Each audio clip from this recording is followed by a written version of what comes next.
ॐ ज्ञानतिमिरन्धस्य ज्ञानाञ्जनशलाकया चक्षुरुन्मिलितं येन तस्मै श्रीगुरुवे नमः।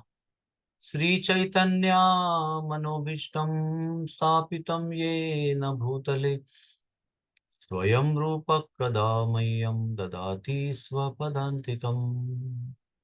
श्रीकृष्ण चैतन्या प्रभु नित्यानंद श्री अद्वैत गदाधर श्रीवासदि गौर भक्त वृंद।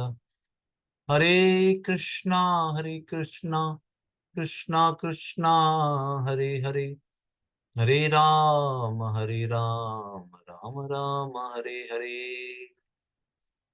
हरे कृष्णा। भौतिक विश्व में अनेक प्रकार के संकट होने पर भी भक्त बहुत प्रफुल्लित रहता है, आनंद में रहता है। तो इसका कारण क्या है?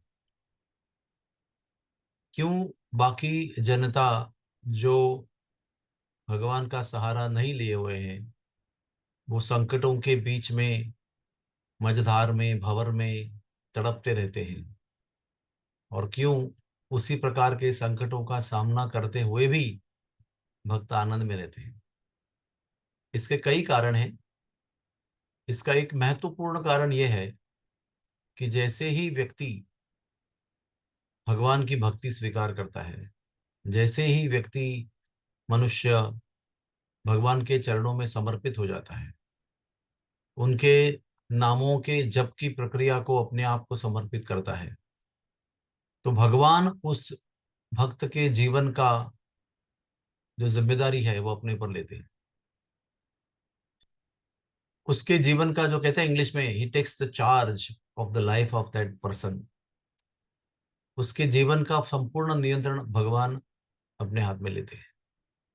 और फिर उस भक्त के जीवन में जो समर्पित है, भगवान वही करते हैं जो उसके लिए केवल अच्छा हो, केवल उसके कल्याण के लिए अनुकूल हो। वही चीजें, वही घटनाएं भगवान उसके जीवन में भेजते हैं। ये उसका एक कारण है। इस पर बहुत विस्तार से वर्णन कर सकते हैं कि कैसे भगवान अपने भक्त के जीवन में प्रत्यक्ष स्वयं नियंत्रण करते हैं और कोई ग्रह, तारे, कर्म उसके जीवन का नियंत्रण नहीं करते। दूसरा कारण यह है कि संकटों के होते हुए भी भक्त क्यों आनंदित रहते हैं? क्योंकि भगवान का नाम स्वयं भगवान है। भगवान का नाम स्वयं आनंद का स्वरूप है। भगवान का नाम ज्ञान का स्वरूप है।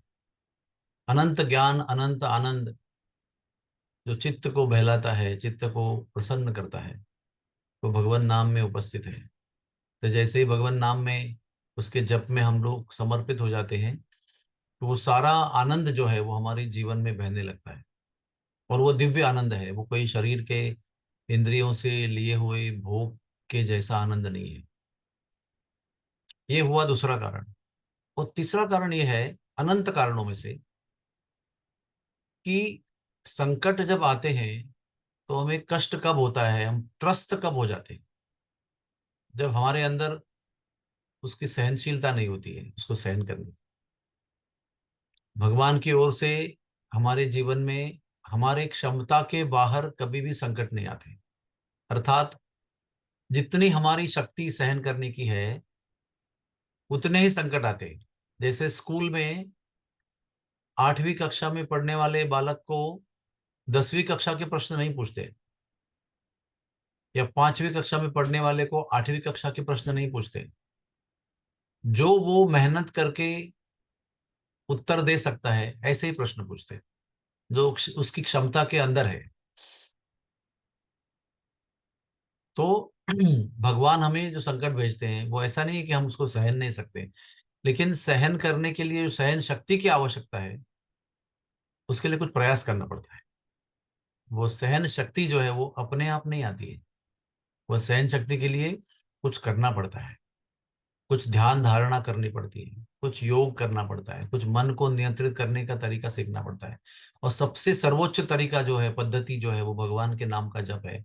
भगवान के नाम का जप करने से आत्मबल प्रचंड बढ़ जाता है। सहन शक्ति प्रचंड बढ़ जाती है। इसके कई अनंत उदाहरण आज के जीवन में और इतिहास के पन्नों पर हम प्राप्त करते हैं। तो संकट वही है, उसी प्रकार के संकट भक्तों के जीवन में आते हैं, उसी प्रकार के संकट जो भक्त नहीं है उनके जीवन में आते हैं। लेकिन भक्त लोग उसको भोगते हुए भी आनंद का अनुभव करते हैं, क्योंकि उनके अंदर भगवान के नाम के जप के कारण प्रचंड सहन शक्ति निर्माण होती है। यहां तक कि उस दुखों को सहन करते हुए वो धन्यवाद भी दे सकते हैं भगवान को। क्यों? क्यों कष्ट में, यातना में, पीड़ा में, संकट में कोई धन्यवाद दे सकता है, थैंक यू आपने ये संकट भेजे? क्योंकि उसके पीछे, उसके पार्श्वभूमि में एक बहुत ही दिव्य अनुभूति होती है कि ये जो भी संकट आ रहा है वो मेरे कल्याण के लिए है, मेरे मुक्ति के लिए है, मेरे कर्मों को नष्ट करने के लिए है, मुझे भगवान के चरणों में स्थिर होने के लिए है, मुझे भगवान के चरणों का चिरंतन आश्रय प्राप्त होने के लिए है। ये दृढ़ विश्वास भगवान के भक्तों के अंदर होता है। इसलिए भगवान के भक्त के अंदर एक तो दुखों को सहन करने की प्रचंड शक्ति होती है, सहन शक्ति।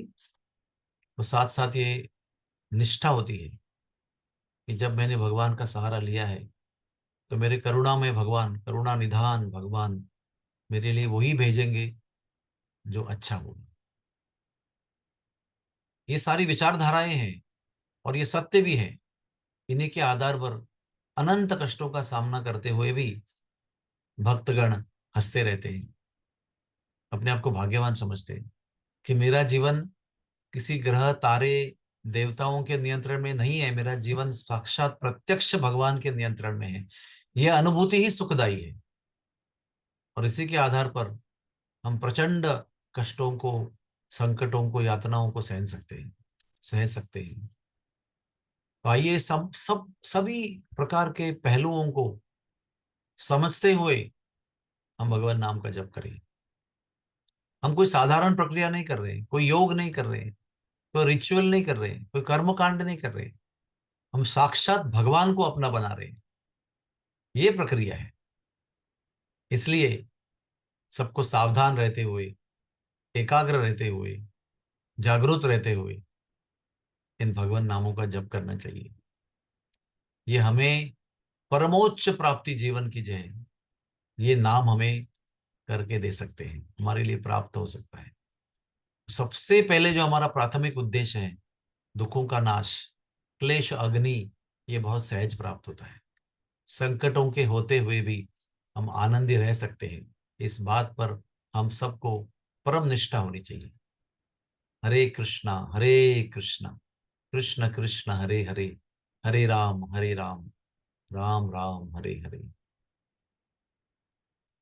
कोई प्रश्न है किसी का? हरे कृष्णा प्रभु जी, दंडवत प्रणाम। प्रभु जी, चैंटिंग के बारे में एक प्रश्न था। हाँ।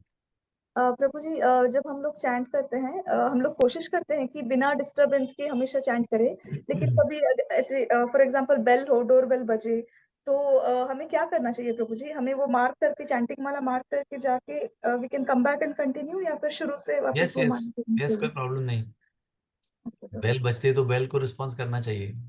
लेकिन इसके ऊपर एक उपाय है। बेल कब बजती लगती है? डे साढ़े टाइम। छः 7 बजने के बाद बेल बजती है। 5 बजे किसी के घर में, 4:30 बजे बेल नहीं बजती। ये समस्याएं उनके लिए आती हैं जो 6 बजे के बाद में जब में बैठते हैं और 8 बजे तक जब करते हैं। जैसे मुझे भी कभी कभी देर होती है, तो उस समय सारे विश्व की गतिविधियां, कौटुंबिक गतिविधियां आरंभ हो जाती है। बाई आती है, दूध वाला आता है, भंगी आता है, और कोई आता है, बेल बजाता है। इसलिए शास्त्र में कहा है कि ब्रह्मा मुहूर्त पे जब करना चाहिए। अगर ब्रह्मा मुहूर्त में जब करेंगे ना, तो आपको बेल बजेगी नहीं, ना बेल बजने के बाद खोलने का समय आएगा। ठीक है? हरे जी कृष्णा, प्रभु, Hare thank you very Krishna. Much. और किसी का प्रभु कोई जी, प्रश्न है?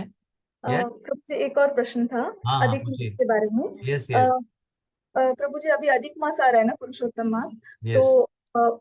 कौन सा बेसिक व्रत हमें, द बैर मिनिमम कौन सा व्रत है प्रभु जी?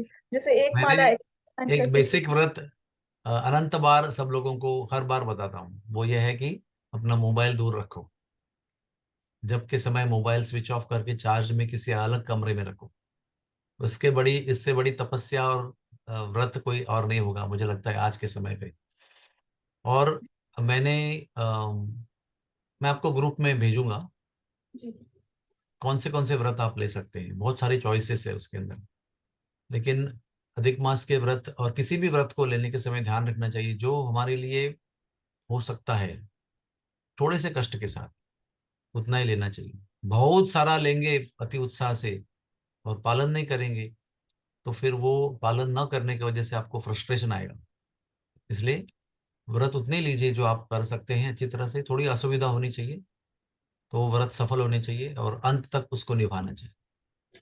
Thank Hare you. Krishna. Hare.